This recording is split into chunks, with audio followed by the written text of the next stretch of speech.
सुप्रभातम बच्चों, मैंने आपको पिछली कक्षा में बताया था कि सूरदास के वात्सल्य के पद अगली कक्षा में हम पढ़ेंगे।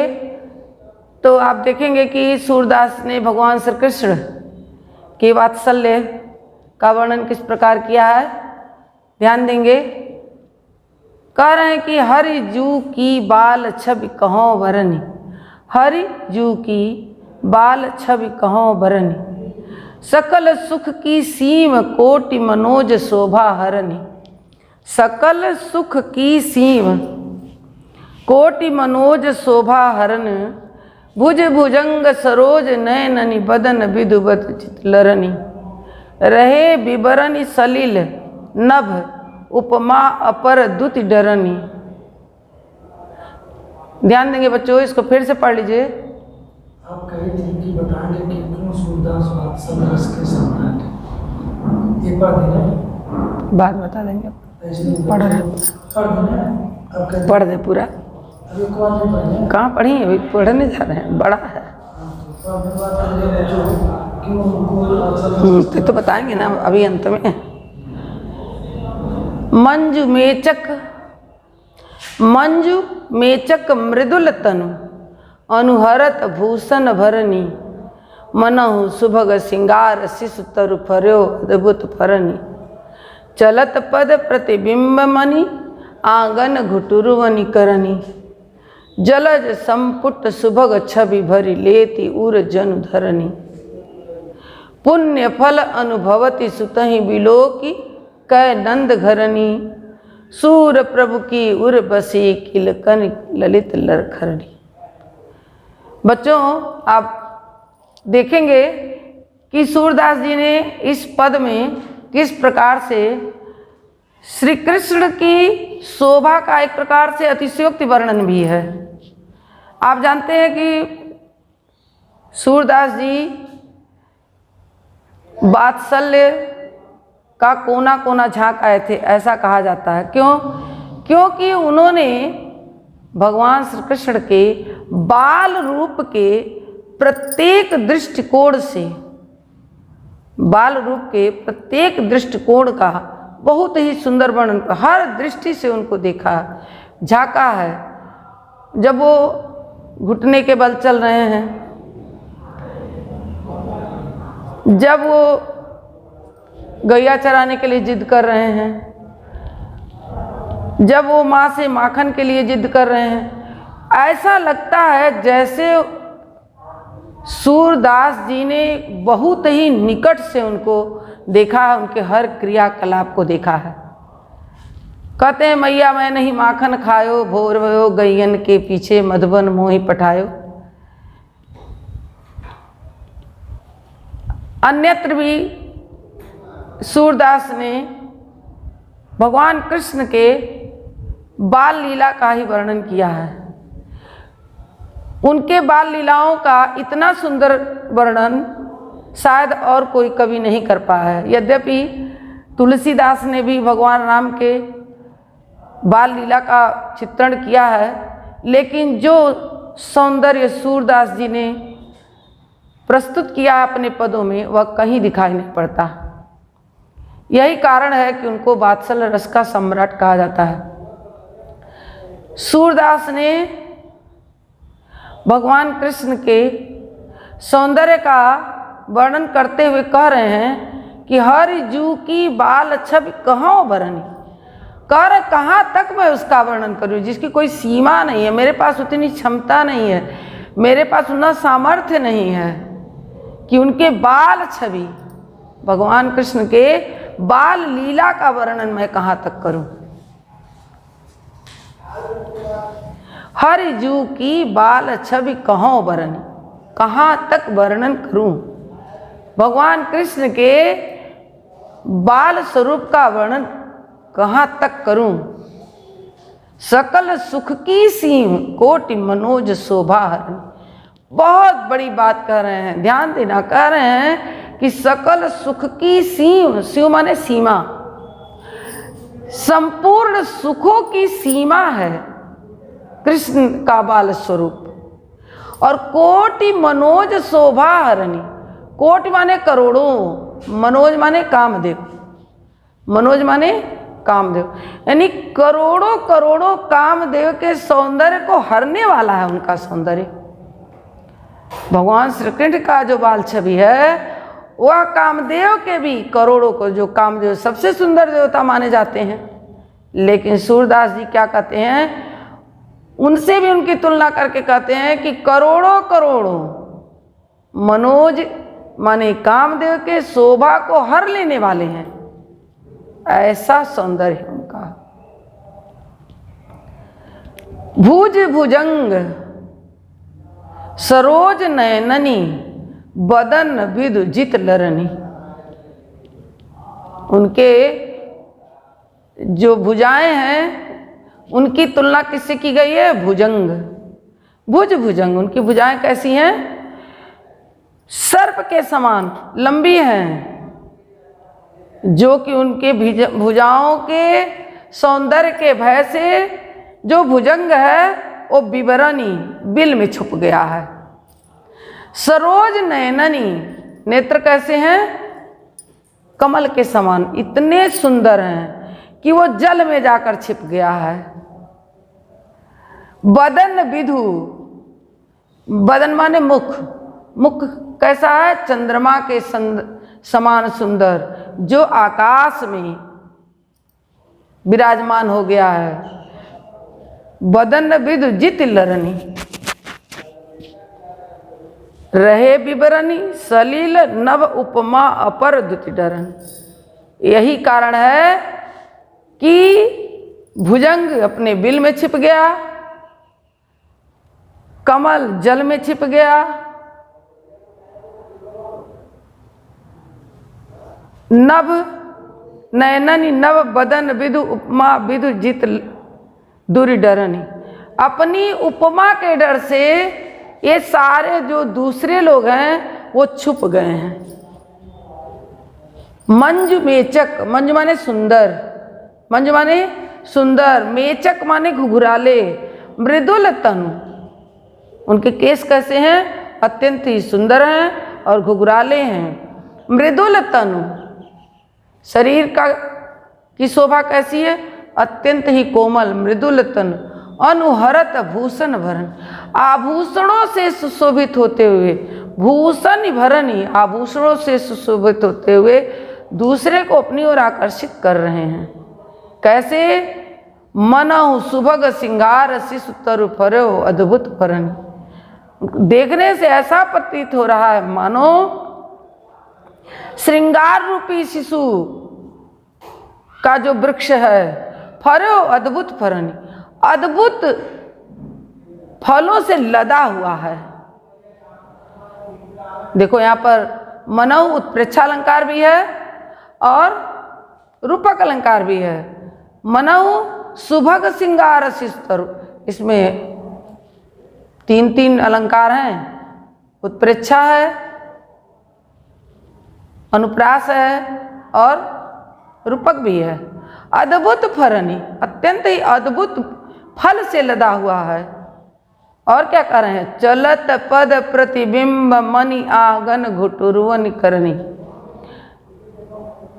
घुटने के बल से आंगन में चल रहे हैं,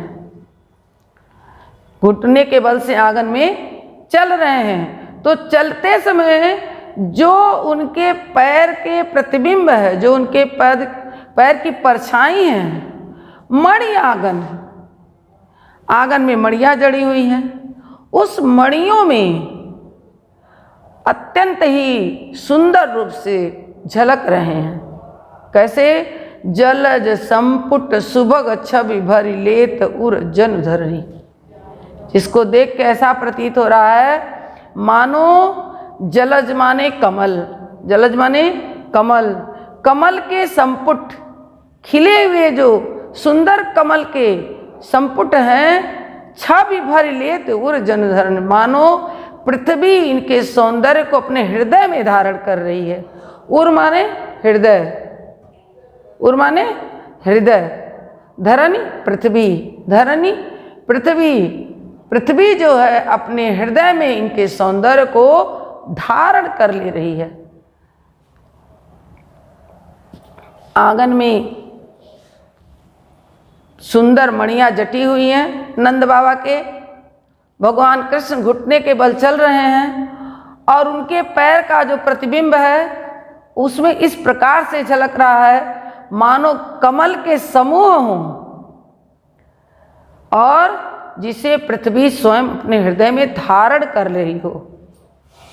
पुण्य फल अनुभवति सुतहि बिलोकी कै नंद घरनी। नंद की घरनी माने पत्नी, घरनी का अर्थ है पत्नी।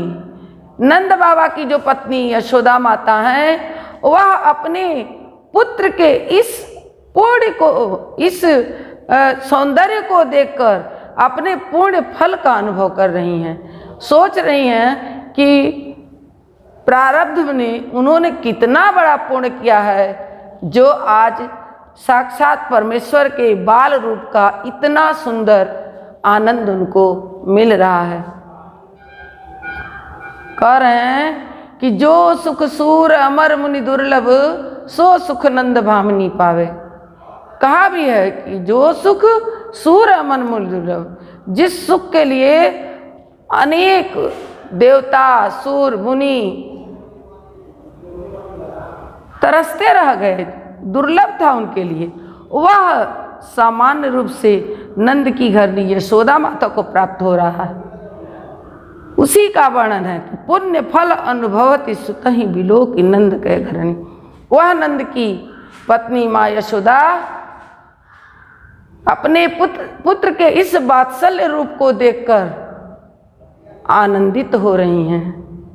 सूर प्रभु की उर बसी किलकन ललित लरखरनी। सूरदास जी कहते हैं कि प्रभु की, भगवान श्री कृष्ण की वह सुंदर लड़खड़ा कर चलना और किलकन माने किलकारी मारकर हंसना मेरे हृदय में निवास कर गया है। सूरदास जी कहते हैं कि प्रभु की अर्थात भगवान श्री कृष्ण की वह ललित सुंदर लरखरनी लड़खड़ा कर चलना, किलकनी किलकारी मारकर हंसना मेरे हृदय में बस गया है। फिर से देखेंगे बच्चों, बहुत सुंदर। इसमें देखो अनुप्रास का कितना सुंदर, भुज भुजंग अनुप्रास, बदन विधु अनुप्रास है, सलील नभ उपमा अपर द्युति डरनी और अंत्यानुप्रास तो नीचे तक है। ये आप ध्यान देंगे कि तुकांत बहुत सुंदर पद है। ये गे भी है, मनहु प्रेक्षालंकार है, फरो अद्भुत फरनी, चलत पद प्रतिबिंब, जलज संपुट सुभग छवि, ये भी अनुप्रास भी है। बरिलेत उर जनुधरणी, पुण्य फल अनुभवति सुतहि बिलोकी नंद के घरनी। सूर प्रभु की उर्वशी किलगन ललित लरखरनी, इसमें भी अनुप्रास अलंकार है बच्चों। तो एक बार और पढ़ लीजिए। हर जू की बाल छवि कहों बरनी। आपने पीछे वाले कक्षा में पढ़ा था, किलकत कान घुटुरुन आवत, मणिमय कनक नंद के आंगन बिंब पकड़बे धावत, पढ़ चुके हैं। उसी प्रकार से ये भी पद है, भगवान श्री कृष्ण के बाल रूप का वर्णन है इसमें भी। सकल सुख की सीमा करोड़ों करोड़ों, एक प्रकार से अगर आप कहेंगे तो अतिशयोक्ति अलंकार भी बन जाएगा। कोटि मनोज शोभा हरण, करोड़ों कामदेव के शोभा को हर लेने वाला है ऐसा सौंदर्य। भुज भुजंग सरोज नयननी, बदन विधु जित लरनी, भुजाएं भुजंग के समान, नेत्र सरोज के समान, मुख चंद्रमा के को भी जीतने वाले हैं, जिसके कारण रहे विवरण सलील नभ, जिसके कारण भुजंग बिल में छुप रहा है, सरोज जल में और चंद्रमा आकाश में, और भी दूसरी भी जो उपमाएं हैं वह भी दूर दूर डर के कारण छिप जा रहे हैं। मंजु मेचक मृदुल तनु, म वर्ण की आवृत्ति कई बार हुई है, यहाँ भी अनुप्रास अलंकार है। मंजु मेचक मृदुल तनु, सुंदर घुघराले उनके केश, कोमल शरीर, अनुहरत भूषण भरनी, शरीर पर धारण किए हुए जो आभूषण हैं वह उनके सौंदर्य को और बढ़ा रहे हैं। मनोहुस्सम श्रृंगार शिशु तरु भरो अद्भुत फरनी, जिसे देखने से ऐसा प्रतीत हो रहा है मानो कोई सुंदर श्रृंगार शिशु तरु, श्रृंगार रूपी शिशु का वृक्ष अद्भुत फल से लदा हुआ है, ऐसा प्रतीत हो रहा है। छोटा सा सुंदर सा वृक्ष चलत पद प्रतिबिंब मणि आंगन घुटुरवन करनी। मैंने आपको बताया घुटने के बल चल रहे हैं, जिसके कारण उनके चरण की जो परछाई है वो पृथ्वी पर जटित मणियों पे दिखाई पड़ रही है, जिससे ऐसा प्रतीत हो रहा है मानो बहुत सारे कमल, खिले हुए कमल मणियों में इस प्रकार दिखाई दे रहे हैं मानो पृथ्वी ने उनको अपने हृदय में धारण कर लिया हो। पुण्य फल अनुभवति सुतहि बिलोक नंद के घरनी। इस बाल सौंदर्य को देखकर जो नंद बाबा की पत्नी यशोदा माता हैं अत्यंत आनंद का अनुभव कर रही हैं, परम आनंद का अनुभव कर रही हैं। सूरदास जी कहते हैं कि इस प्रकार से प्रभु का सुंदर लड़खड़ा कर चलना और गिरना, खिलखिला कर हंसना, वह मेरे हृदय में बसा हुआ है, वह मेरे हृदय में बसा हुआ है।